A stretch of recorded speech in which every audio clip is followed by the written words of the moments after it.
8-ші дәріс мемлекеттік коммерциялық партиялық бақ ерекшеліктері мен шекаралары.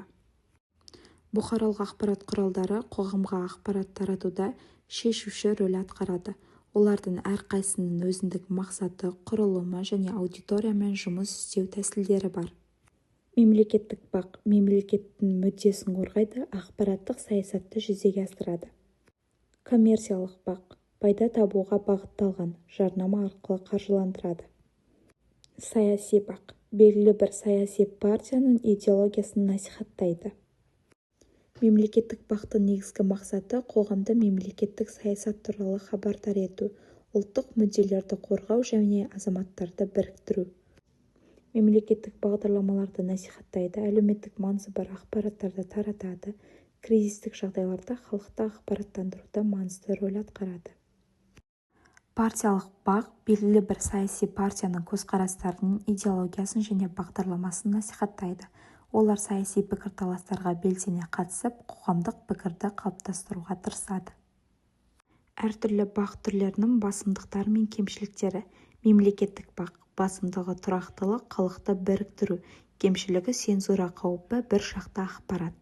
Партиялық бақ басымдығы саяси пікірді қалыптастырып, идеологияны тарту, кемшілігі объективтіліктің жоқтығы, үгіт-насихат.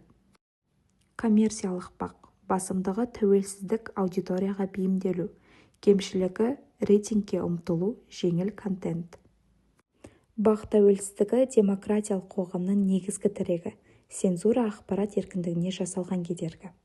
Ақпарат еркіндігі ақпараттың еркін таралуы, азаматтардың хабардар болуы құқығы. Цензура қаупі мемлекеттік немесе басқа да органдардың шектелуі.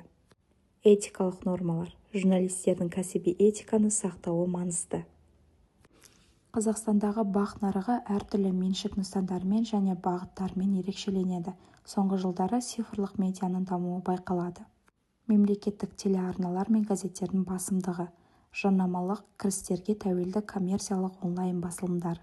Саяси партияларға жақын басылымдардың болуы, әлеуметтік желілердің ақпарат таратудағы рөлінің артуы.